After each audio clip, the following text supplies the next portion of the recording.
Halo guys, kami dari kelompok kognitif yang beranggotakan Febi Rotua Melau, Beriswina Apreng Hutahayan, dan Hesti Pratiwi Silingoringo. Video kali ini berisi tentang keterkaitan antara film Inside Out dengan materi kognitif. Namun sebelumnya, kita akan mereview kembali isi film tersebut. Film Inside Out menceritakan tentang berbagai emosi yang ada di dalam tubuh seorang anak perempuan bernama Riley. Di dalam pikirannya itu terdapat 5 perwujudan emosi. Ada senang, takut, marah, jijik, dan ada yang terakhir itu sedih. 5 emosi ini tinggal di dalam otak yang merupakan pusat kendali pikiran Riley yang membimbingnya dalam menjalani kehidupan sehari-hari. Ketika masih kecil, Riley sangat periang. Namun keadaan menjadi tak sama lagi ketika Riley memasuki aula remaja, di mana Riley yang berasal dari daerah pinggiran kota harus pindah ke kota. Sementara Joy berusaha untuk tetap optimis bahwa Riley dapat beradaptasi dengan lingkungan barunya dengan penuh kegembiraan. Kelima emosi ini berseteru tentang cara terbaik untuk Riley dalam menghadapi kehidupan di kota, rumah, sekolah, dan lingkungan yang baru. Materi terkait yang bisa kami temukan dari film ini adalah mengenai emosi. Emosi adalah suatu gejolak dalam jiwa yang biasanya diluapkan atau diaplikasikan dalam bentuk perbuatan yang tidak terkendali. Kebanyakan ahli yakin bahwa emosi lebih cepat berlalu daripada suasana hati. Sebagai contoh, bila seseorang bersikap kasar, manusia akan merasa marah. Perasaan marah bisa saja datang dan pergi dengan cukup cepat, namun ketika seseorang sedang dalam suasana hati yang buruk, seseorang dapat merasa tidak enak untuk beberapa jam. Emosi berkaitan dengan perubahan fisiologis dan berbagai pikiran. Jadi, emosi merupakan salah satu aspek penting dalam kehidupan manusia. Karena emosi dapat merupakan motivator perilaku dalam arti meningkatkan, tapi juga dapat mengganggu perilaku intensional manusia. Beberapa tokoh mengemukakan tentang macam-macam emosi, antara lain, yang pertama Descartes. Menurut Descartes, emosi terbagi atas hasrat, benci, sedih, heran, cinta, dan senang. Kemudian menurut J.B. Watson, mengemukakan 3 macam emosi, yaitu takut, marah, dan cinta. Kemudian menurut Daniel Goleman, emosi terbagi atas amarah, kesedihan, rasa takut, kenikmatan, cinta, terkejut, jengkel, dan malu.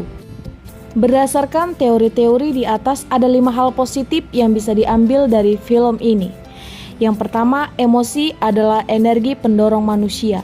Dalam film digambarkan bahwa si Riley akan bergerak melakukan sesuatu hal apabila emosi tertentu dalam kepalanya menggerakkan kendali.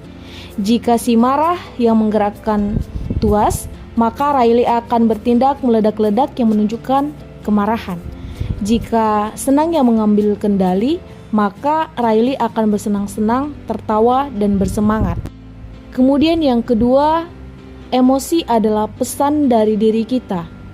Emosi tidak ada yang baik atau negatif.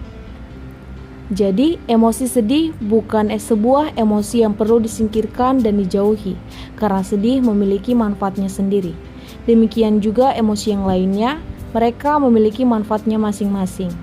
Emosi sebenarnya pembawa pesan dari diri kita sendiri kepada diri kita, yang gunanya adalah untuk membuat kita bertahan hidup di dunia ini. Yang ketiga, setiap manusia mempunyai emosi utama. Setiap pemimpin emosi ini adalah emosi yang duduk di tengah dari ruang kontrol.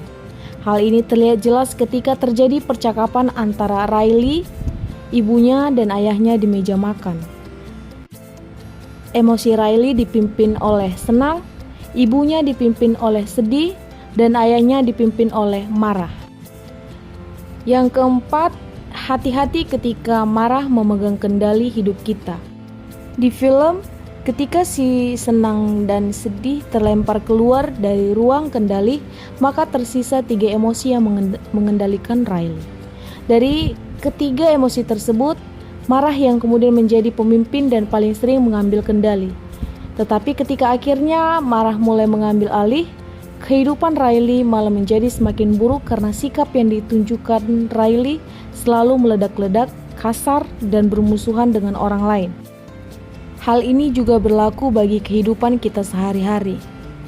Ketika kita membiarkan marah mengontrol hidup kita terlalu lama, maka marah akan mulai mengacaukan hidup kita. Kenapa? Karena marah akan membuat kita senantiasa mengartikan setiap kejadian yang terjadi itu tidak adil kepada kita. Kita akan lebih mudah menganggap orang lain mengganggu kita, dan kemudian kita akan memunculkan perlakuan yang tidak menyenangkan. Yang terakhir adalah emosi kacamata kita dalam memandang dunia. Salah satu bagian dalam film yang menarik adalah ketika si senang dan si sedih ngobrol soal memori terbaik bagi mereka masing-masing. Ketika mereka membicarakan satu memori, kejadian tersebut menjadi berbeda tergantung dari senang atau sedih yang mengingatnya. Hal yang sama terjadi dengan kita sehari-hari.